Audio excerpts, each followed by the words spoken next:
Good morning students. Saraswati Vidyapeeth Vidyalaya की live classes में आप सभी का हार्दिक अभिनंदन एवं स्वागत है। आज हम बात करेंगे नेक्स्ट जो हमारा पॉइंट है उसके बारे में कि राष्ट्रपति पद की योग्यताएं क्या क्या होती है, कि राष्ट्रपति बनने के लिए किन किन योग्यताओं का होना आवश्यक है, या राष्ट्रपति पद के लिए कौन कौन सी शर्तें होना आवश्यक है। पिछले वीडियो में हमने पढ़ा था राष्ट्रपति के बारे में कि राष्ट्रपति क्या है, उसका निर्वाचन किस प्रकार से होता है, कार्यकाल किस प्रकार से होता है, शपथ कौन दिलाता है। कहने का मतलब राष्ट्रपति पद के बारे में हमने कल अध्ययन किया था। वीडियो का कल हमारा 5.2, आज का वीडियो है 5.3। कहने का तात्पर्य मैंने आपको पहले बता दिया था कि 5.1 कहने का मतलब 5वें लेसन का फर्स्ट वीडियो, 5.2 5वें लेसन का सेकंड वीडियो, और 5.3 जो आज चल रहा है 5वें लेसन का थर्ड वीडियो है। ठीक है बेटा, तो आज के वीडियो में हम बात करेंगे कि राष्ट्रपति पद की योग्यताएं कौन कौन सी है, इसके बारे में हम अध्ययन करेंगे। तो हम देखेंगे इसमें कि भारत का राष्ट्रपति बनने के लिए व्यक्ति में कौन कौन सी योग्यताएं होना आवश्यक है। तो शुरुआत करते हैं।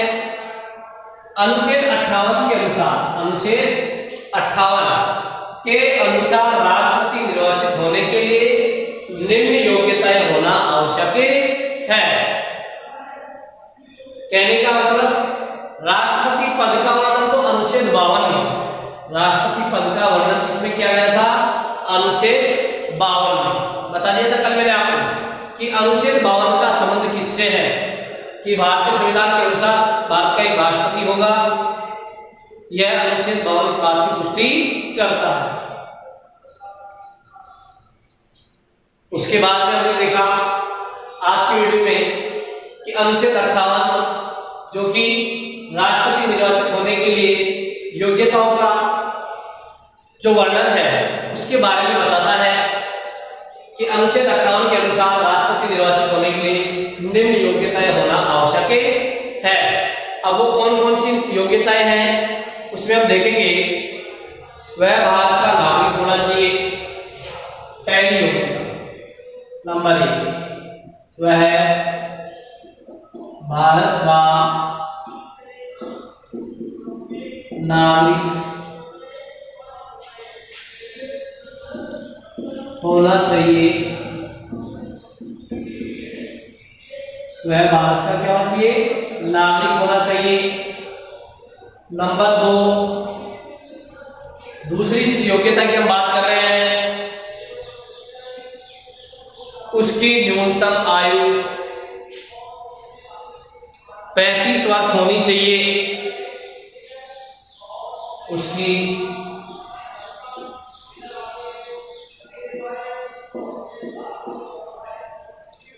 न्यूनतम आयु 35 वर्ष होनी चाहिए। नेक्स्ट नंबर 3, दो योग्यताएं बताई आपको मैंने कि पहले तो यह था कि वह भारत का नागरिक होना चाहिए। क्या होना चाहिए, वह भारत का नागरिक होना चाहिए। दूसरी योग्यता की हम बात करते हैं उसकी न्यूनतम आयु 35 वर्ष होनी चाहिए। कहने का मतलब उसकी न्यूनतम आयु 35 वर्ष से कम नहीं होनी चाहिए। नंबर 3, वह लोकसभा सदस्य बनने की योग्यता रखता हो। वह लोकसभा सदस्य बनने की योग्यता रखता हो। कहने का मतलब वह लोकसभा का सदस्य बनने की योग्यता भी रखता हो, वह दिवालिया और पागल नहीं होना चाहिए, वह दिवालिया और पागल नहीं होना चाहिए। कहने का तात्पर्य है उसे किसी भी न्यायालय द्वारा दिवालिया या पागल घोषित नहीं किया गया हो, ऐसी उसमें योग्यता होनी चाहिए। ठीक है। उसके बाद गैर गंभीर व्यक्तियों को चुनाव लड़ने से रोकने के लिए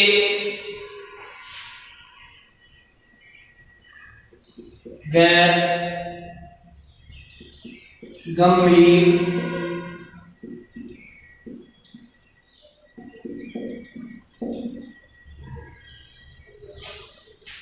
व्यक्तियों को चुनाव लड़ने से रोकने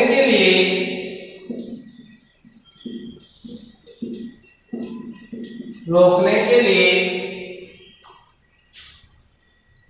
निर्वाचक मंडल में से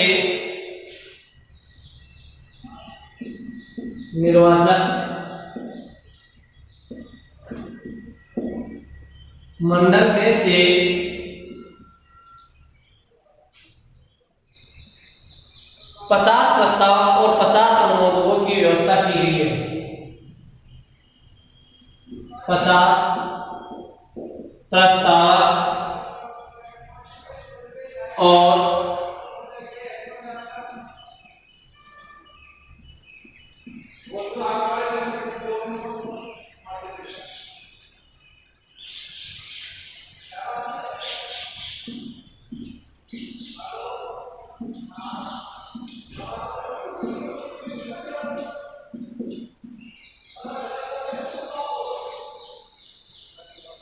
'कहने का मतलब नेक्स्ट इस पॉइंट की हम बात करते हैं गैर गंभीर व्यक्तियों को चुनाव लड़ने से रोकने के लिए निर्वाचक मंडल में से 50 प्रस्ताव और 50 अनुमोदकों की व्यवस्था की गई है, जो कि गैर गंभीर श्रेणी के व्यक्तियों को चुनाव लड़ने से रोकने का प्रयत्न करते हैं। तो ये थी राष्ट्रपति पद की योग्यताएं। एक बार इसको हम दोबारा से देखेंगे। राष्ट्रपति पद की योग्यताएं, अनुच्छेद 58 बोर्ड एग्जाम में कई बार क्वेश्चन पुट अप कर लेता है कि अनुच्छेद 58 का संबंध किससे है, या अनुच्छेद 58 किस बात की पुष्टि करता है, या थर्ड स्टेप यही हो सकती है कि राष्ट्रपति पद की योग्यताओं का वर्णन किस अनुच्छेद में किया गया है।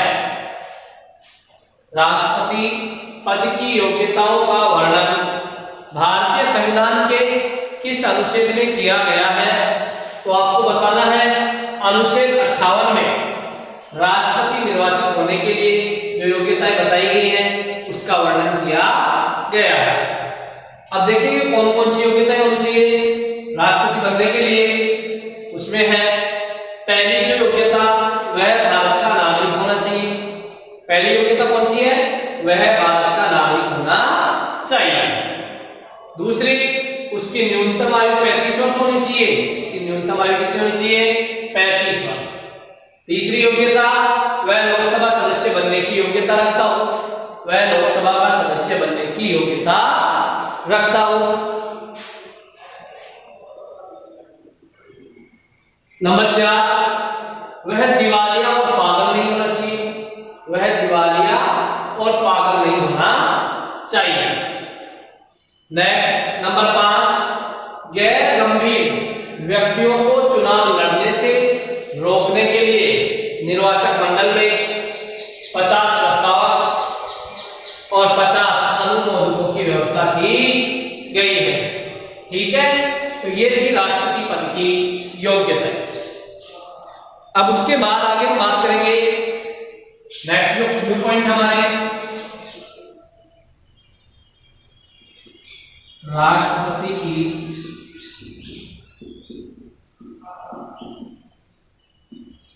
शक्तियां और कार्य, राष्ट्रपति की शक्तियां और कार्य। नेक्स्ट न्यू पॉइंट हमारे कि राष्ट्रपति की शक्तियां क्या है और राष्ट्रपति के कार्य क्या है। अब देखेंगे इसमें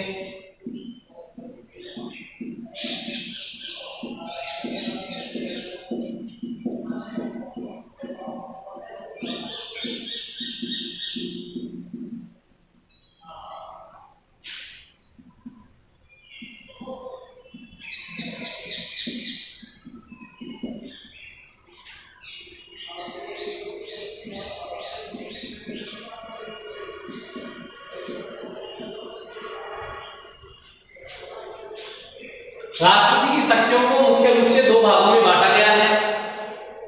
अब देखो दो भाग कौन कौन से हैं। नंबर 1,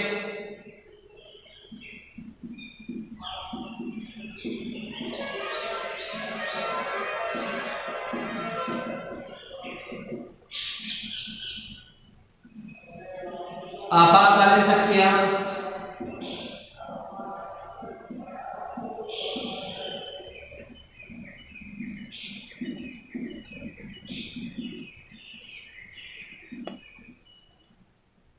जिनको हम संकटकालीन शक्तियां भी कह सकते हैं, आपातकालीन शक्तियां था जिनको कि संकटकालीन शक्तियां भी कहा जाता है। नेक्स्ट नंबर 2 जिसकी हम बात करेंगे सामान्य शक्तियां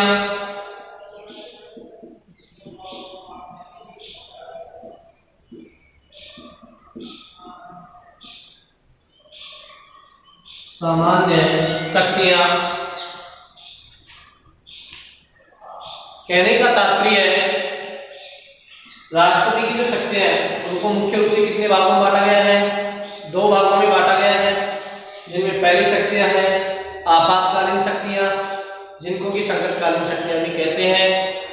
दूसरी जो शक्तियां हैं सामान्य शक्ति, दूसरी कौन सी है, सामान्य शक्तियां। ठीक है, अब आगे हम देखेंगे इसमें कि आपातकालीन या संकटकालीन शक्तियां कौन कौन सी हैं। इस पर में एक बार दोबारा से देखेंगे हम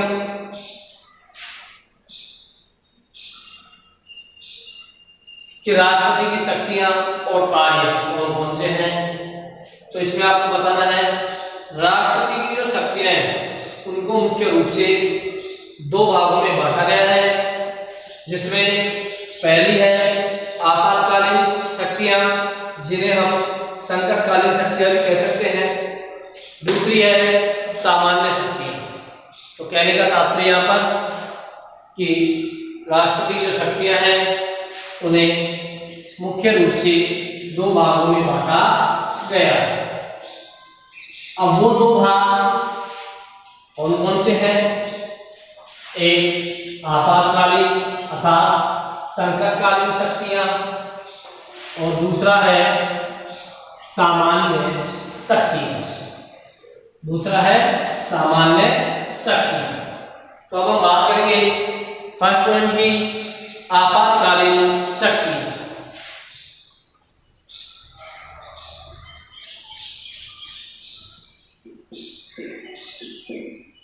आपातकालीन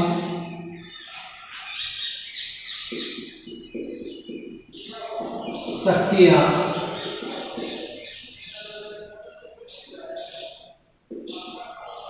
राष्ट्रपति की जो आपातकालीन शक्तियां हैं संविधान के भाग 18 भारतीय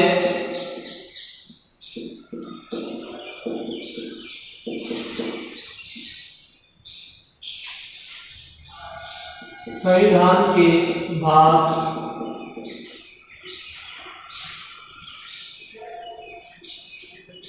18 तथा अनुच्छेद 352 से लेकर अनुच्छेद 52 से लेकर 360 तक आपातकालीन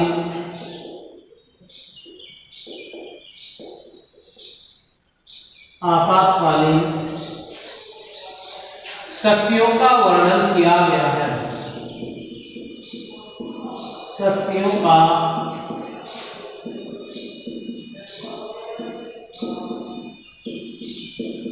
वर्णन किया गया है।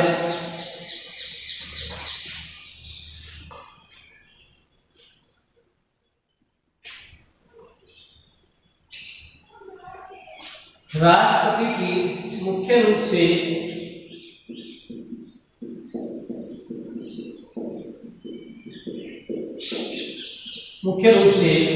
राष्ट्रपति की 3 आपातकालीन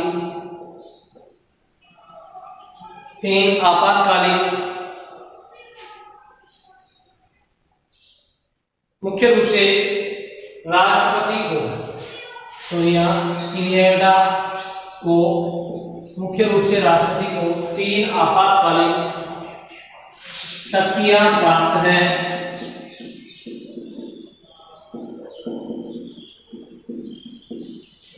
मुख्य रूप से राष्ट्रपति को कितनी शक्तियां प्राप्त हैं आपातकालीन? 3।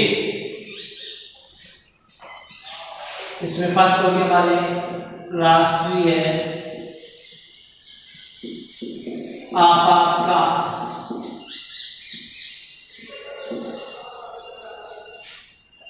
अनुच्छेद 352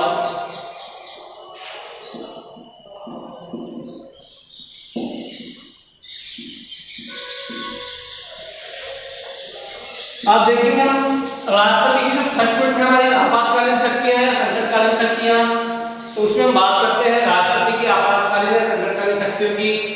तो भारतीय संविधान के बाद 18 में तथा अनुच्छेद 352 से लेकर 360 तक आपातकालीन शक्तियों का वर्णन किया गया है। मुख्य रूप से राष्ट्रपति को 3 आपातकालीन शक्तियां प्राप्त हैं। किस अनुच्छेद से किस अनुच्छेद तक? 352 से लेकर 360 तक। अनुच्छेद 352 से लेकर 360 तक राष्ट्रपति की आपातकालीन शक्तियों का वर्णन किया गया है और मुख्य रूप से राष्ट्रपति को 3 आपातकालीन शक्तियां प्राप्त हैं। मुख्य रूप से राष्ट्रपति को कितनी आपातकालीन शक्तियां प्राप्त हैं? 3 आपातकालीन शक्तियां प्राप्त हैं, जिनमें हम अध्ययन करेंगे। पहली जो आपातकालीन शक्ति है उसका नाम है राष्ट्रीय आपातकाल। पहली जो शक्ति उसका नाम क्या है? राष्ट्रीय आपातकाल, जिसका वर्णन अनुच्छेद 352 में किया गया है। जिसका वर्णन किया गया है अनुच्छेद 352 में। अनुच्छेद 352 के अनुसार देखेंगे हम,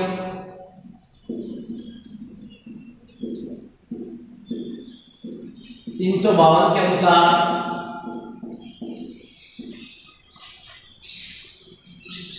यदि राष्ट्रपति को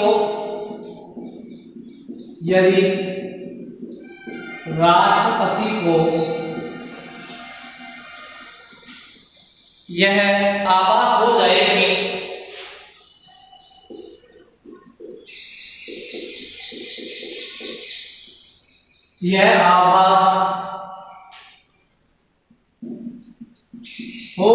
कि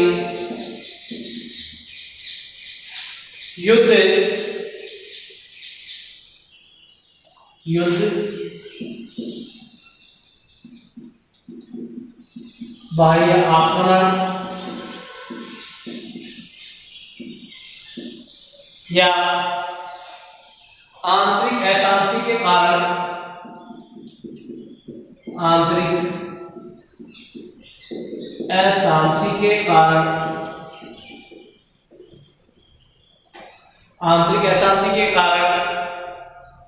भारत या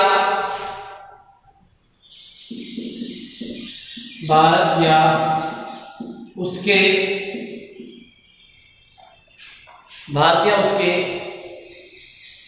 किसी भाग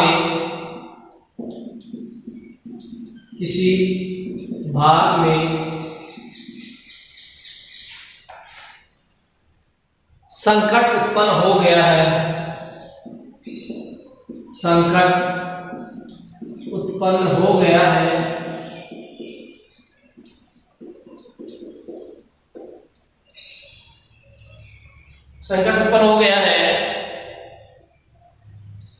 तो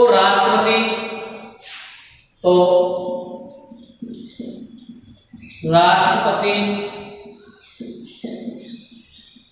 राष्ट्रीय आपातकाल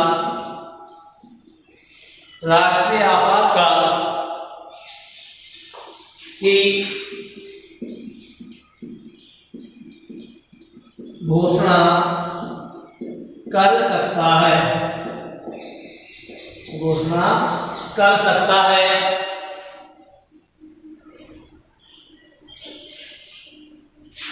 नोट,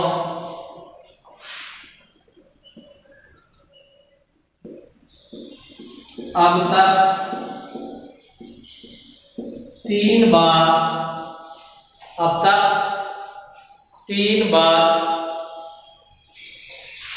राष्ट्रीय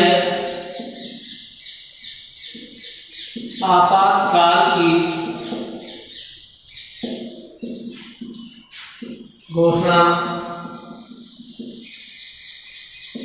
की जा चुकी है। कहने का तात्पर्य अब तक कितनी बार राष्ट्रीय आपातकाल की घोषणा की जा चुकी है? 3 बार। अब वो 3 बार कब? नंबर 1,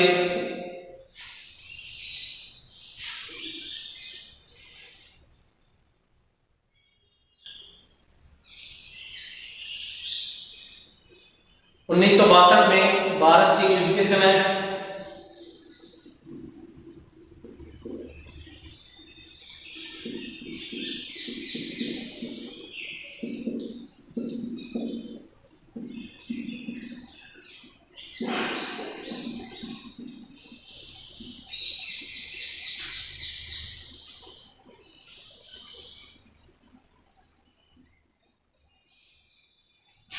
नंबर 2, 1971-72 में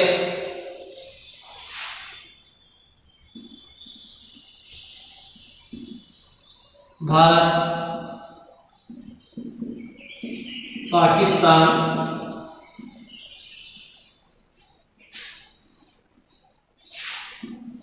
के आक्रमण के समय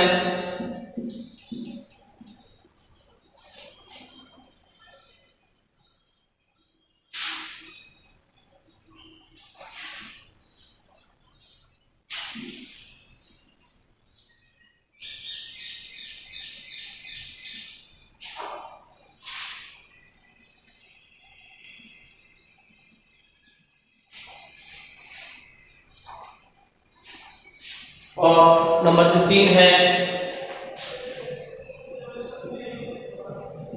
1975 में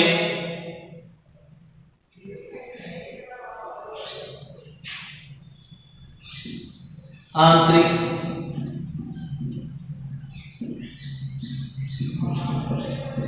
अशांति के आधार पर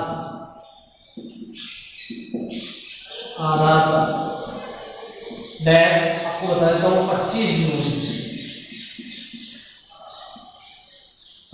जून 1975, ये इसकी डेट है 25 जून 1975। अब इसमें हम देखेंगे, पहला जो हमने पॉइंट देखा, राष्ट्रपति की आपातकालीन शक्तियों में राष्ट्रीय आपातकाल, मैंने आपको इसमें बता दिया था कि मुख्य रूप से राष्ट्रपति को 3 आपातकालीन शक्तियां प्राप्त है। मुख्य रूप से राष्ट्रपति को कितनी आपातकालीन शक्तियां प्राप्त है? 3 आपातकालीन शक्तियां प्राप्त हैं। जिनमें पहली है राष्ट्रीय आपातकाल, जो कि अनुच्छेद 352 के तहत, अनुच्छेद 352 के तहत इसकी व्यवस्था की गई है। तो इसमें हम देखेंगे अनुच्छेद 352 के अनुसार यदि राष्ट्रपति को यह आभास हो जाए, अनुच्छेद 352 के अनुसार अगर राष्ट्रपति को यह आभास हो जाए कि युद्ध, बाह्य आक्रमण, आंतरिक अशांति के कारण भारत या उसके किसी भाग में, भारत देश या उसके किसी भाग में संकट उत्पन्न हो गया है, तो राष्ट्रपति राष्ट्रीय आपातकाल की घोषणा कर सकता है। राष्ट्रपति क्या कर सकता है? राष्ट्रीय आपातकाल की घोषणा कर सकता है। अब देखेंगे कि अब तक राष्ट्रीय आपातकाल कितनी बार लगाया गया है, या अब तक भारत में राष्ट्रीय आपातकाल कितनी बार लगा है। तो आपको बताना है अब तक भारत में राष्ट्रीय आपातकाल केवल 3 बार लगाया गया है। कितनी बार? 3 बार लगाया गया है। और 3 बार कब? 1962 में भारत चीन युद्ध के समय, 1971-72 में भारत पाकिस्तान आक्रमण के समय, 1975 में आंतरिक अशांति के हालात, जिसमें कि 25 जून 1975 जो डेट थी, आंतरिक अशांति के हालात जो आपातकाल लगाया गया उसकी डेट थी 25 जून 1975। तो अब तक 3 बार राष्ट्रीय आपातकाल लागू किया गया है। ठीक है, तो ये पहला पॉइंट था इसका, या आपातकालीन शक्तियों का फर्स्ट पॉइंट, राष्ट्रीय आपातकाल अनुच्छेद 352। ठीक है, अब नेक्स्ट सेकंड पॉइंट की बात करेंगे, राज्यों में संवैधानिक तंत्र की विफलता। सेकंड पॉइंट,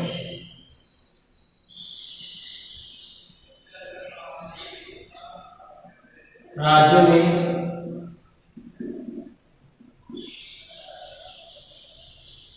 संवैधानिक तंत्र की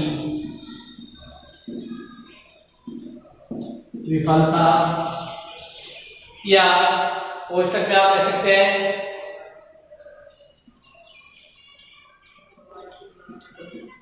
राष्ट्रपति शासन, अनुच्छेद 356।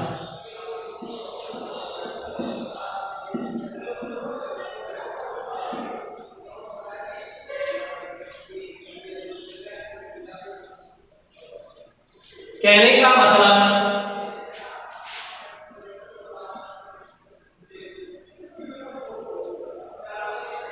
राज्य में संवैधानिक तंत्र की विफलता या राष्ट्रपति शासन, कि राष्ट्रपति शासन राज्य में किस अनुच्छेद के आधार पर लगाया जाता है, राष्ट्रपति शासन किस अनुच्छेद के आधार पर लगाया जाता है।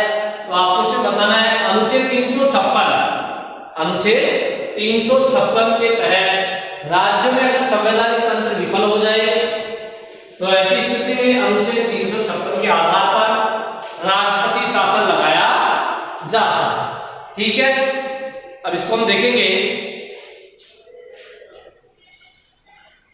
यदि किसी राज्य का, यदि किसी राज्य का शासन संविधान के अनुसार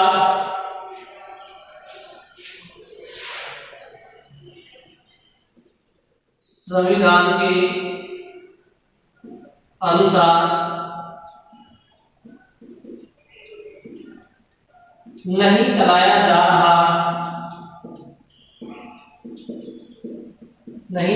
जा रहा है,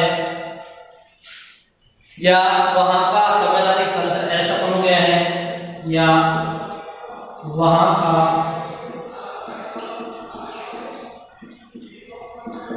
संवैधानिक तंत्र असफल हो गया है,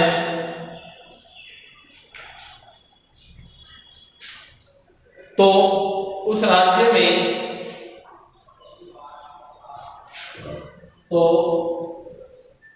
उस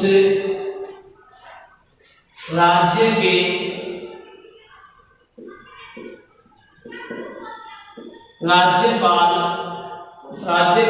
राज्यपाल की सिफारिश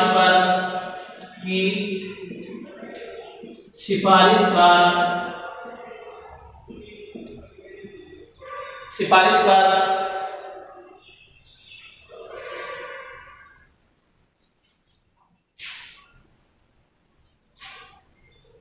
अनुच्छेद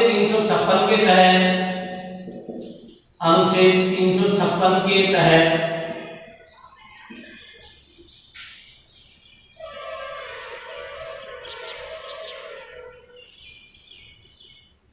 आपातकाल या राष्ट्रपति शासन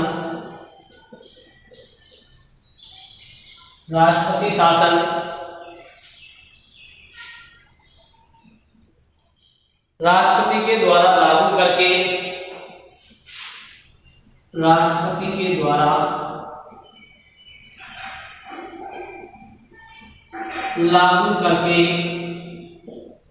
उस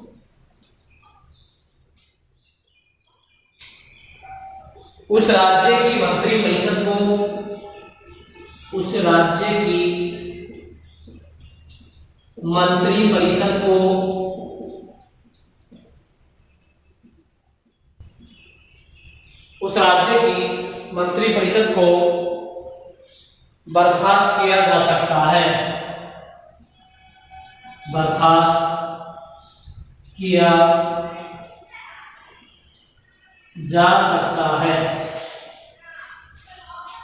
कहने का तात्पर्य है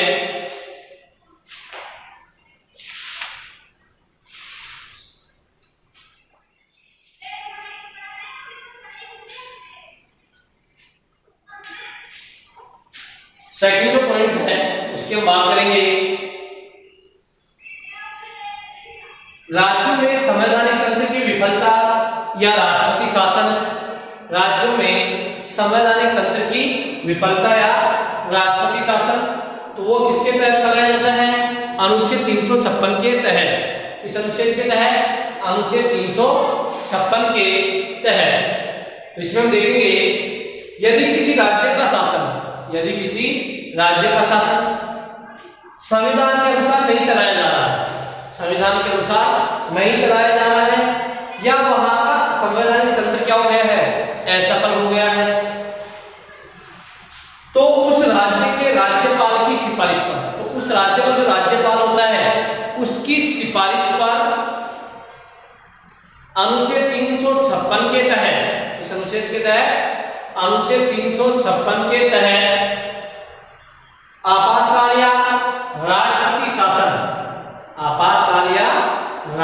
शासन राष्ट्रपति के द्वारा लागू करके उस राज्य की मंत्रिपरिषद को बर्खास्त किया जा सकता है। उस राज्य की मंत्रिपरिषद को क्या किया जा सकता है? बर्खास्त किया जा सकता है। कहने का मतलब, एक बार दोबारा से स्पीड को देखेंगे हम। दूसरी जो आपातकालीन शक्तियां, मुख्य रूप से मैंने आपको बता दिया था, मुख्य रूप से राष्ट्रपति को 3 आपातकालीन शक्तियां प्राप्त है। कितनी आपातकालीन शक्तियां प्राप्त हैं? 3, जिनमें पहले आपको बताई थी राष्ट्रीय आपातकाल अनुच्छेद 352, दूसरी मैंने आपको बताई राज्यों में संवैधानिक तंत्र की विफलता या राष्ट्रपति शासन अनुच्छेद 356। ठीक है, अब इसको हम देखेंगे अनुच्छेद 356 को दोबारा से। यदि किसी राज्य का शासन संविधान के अनुसार नहीं चलाया जा रहा है, यदि किसी राज्य का शासन किसके अनुसार नहीं चलाया जा रहा है? संविधान के अनुसार नहीं चलाया जा रहा है, या वहां का संवैधानिक तंत्र असफल हो गया है, या वहां का संवैधानिक तंत्र क्या हो गया है? असफल हो गया है, तो उस राज्य के राज्यपाल की सिफारिश पर, तो उस राज्य का जो राज्यपाल होता है वो राष्ट्रपति को सिफारिश करता है और उसकी सिफारिश पर राष्ट्रपति अनुच्छेद 356 के तहत राष्ट्रपति क्या करता है, अनुच्छेद 356 के तहत आपातकाल या राष्ट्रपति शासन किसके द्वारा लगाया जाता है, राष्ट्रपति के द्वारा लागू करके उस राज्य के मंत्रिपरिषद को बर्खास्त किया जा सकता है। ठीक है,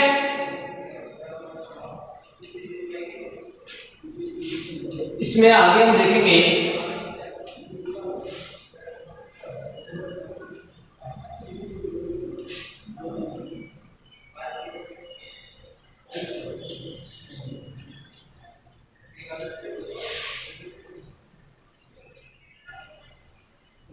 किसी भी परिस्थिति में राष्ट्रपति शासन 3 वर्ष से अधिक समय के लिए लागू नहीं हो सकता। नोट लगा के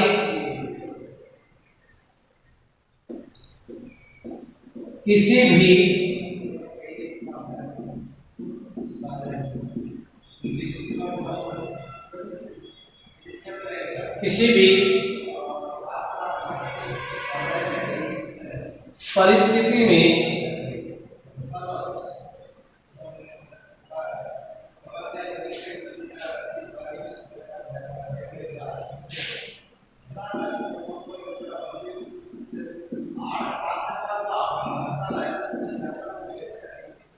भी परिस्थिति में राष्ट्रपति शासन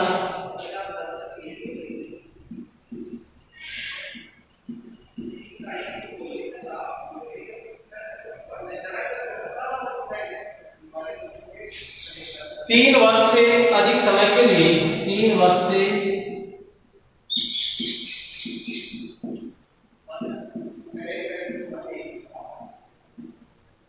अधिक समय के लिए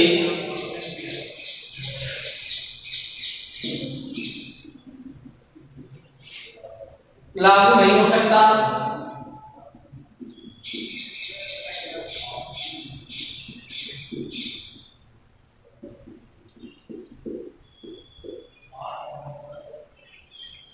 कहने का तात्पर्य अनुच्छेद 356 की हम बात कर रहे हैं, आर्टिकल 356 की जब हम बात कर रहे हैं उसमें मैंने एक बार फिर से नोट डाल के आपको बताया है। पहले जो अनुच्छेद 352 था उसमें भी नोट लगाया था कि अब तक 3 बार राष्ट्रीय आपातकाल की घोषणा की जा चुकी है। ठीक है, तो अब यहां हम देखेंगे इसमें भी एक नोट है कि किसी भी परिस्थिति में XYZ कोई भी परिस्थिति हो, किसी भी परिस्थिति में राष्ट्रपति शासन 3 वर्ष से अधिक समय के लिए लागू नहीं हो सकता। ठीक है,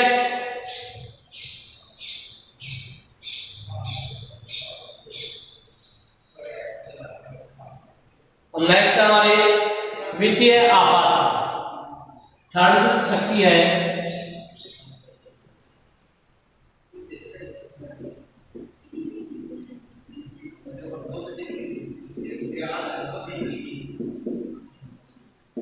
वित्तीय आपात अनुच्छेद 307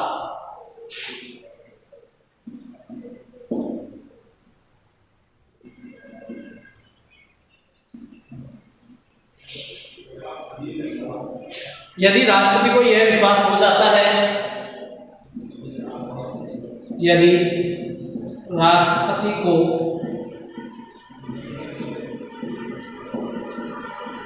यह विश्वास हो जाता है कि भारत में वित्तीय संकट उत्पन्न हो गया है, कि भारत में वित्तीय संकट उत्पन्न हो गया है, वित्तीय संकट उत्पन्न हो गया है, तो अनुच्छेद 360 के द्वारा अनुच्छेद 360 के द्वारा राष्ट्रपति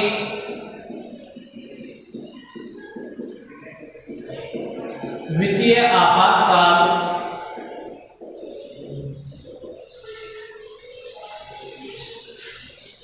की घोषणा कर सकता है।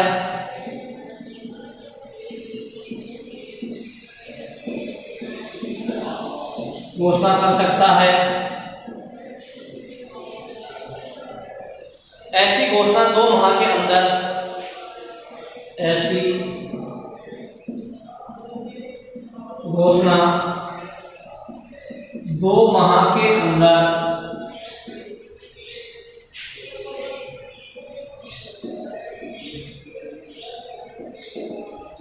संसद द्वारा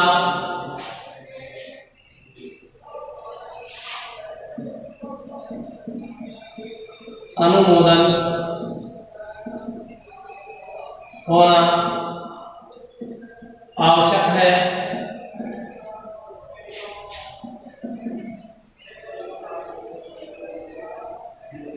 वित्तीय आपातकाल में सभी अधिकारियों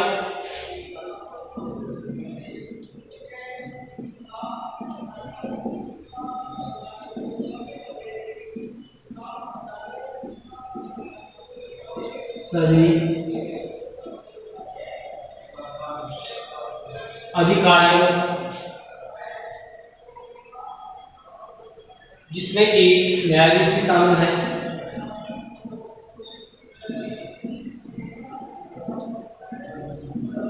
न्यायाधीश भी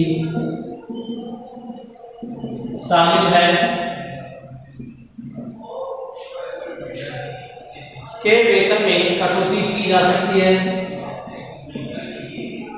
के वेतन में कटौती की जा सकती है।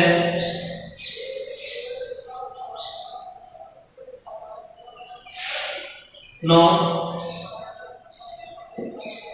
देश में अब तक एक बार भी वित्तीय आपातकाल नहीं लगाया गया है, नहीं लगाया गया है।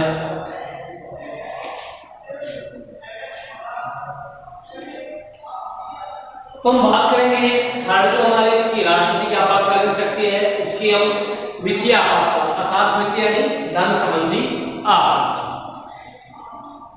तो वो है अनुच्छेद 307, 352, 356 और लास्ट जो अंतिम है हमारा 360। तो 360 की जब हम बात करते हैं उसमें हम देखेंगे कि यदि राष्ट्रपति को यह विश्वास हो जाता है, यदि राष्ट्रपति को यह विश्वास हो जाता है कि भारत में वित्तीय संकट उत्पन्न हो गया है, कि भारत में वित्तीय संकट उत्पन्न हो गया है, तो अनुच्छेद 360 के द्वारा, तो अनुच्छेद 360 के द्वारा राष्ट्रपति वित्तीय आपातकाल की घोषणा कर सकता है। तो राष्ट्रपति क्या कर सकता है? वित्तीय आपातकाल की घोषणा कर सकता है, और ऐसी घोषणा 2 माह के अंदर संसद द्वारा अनुमोदित होना आवश्यक है, या ऐसी घोषणा का 2 माह के अंदर संसद द्वारा अनुमोदन होना आवश्यक है। और वित्तीय आपातकाल के समय सभी अधिकारियों, जिसमें की बात का न्यायाधीश भी शामिल है, उनके वेतन में कटौती की जा सकती है। ठीक है, देश में अब तक एक भी बार वित्तीय आपातकाल नहीं लगाया गया है। कहने का मतलब आज तक देश में एक बार भी वित्तीय आपातकाल लागू नहीं किया गया है। ये थे राष्ट्रपति की आपातकालीन शक्तियां। ठीक है, आज के लिए इतना ही काफी है। नेक्स्ट आगे के वीडियो में आगे इसमें हम कल्चर आगे के वीडियो में हम चर्चा करेंगे इसकी जो सामान्य शक्तियां हैं उनके बारे में। तो आज के लिए इतना ही काफी है।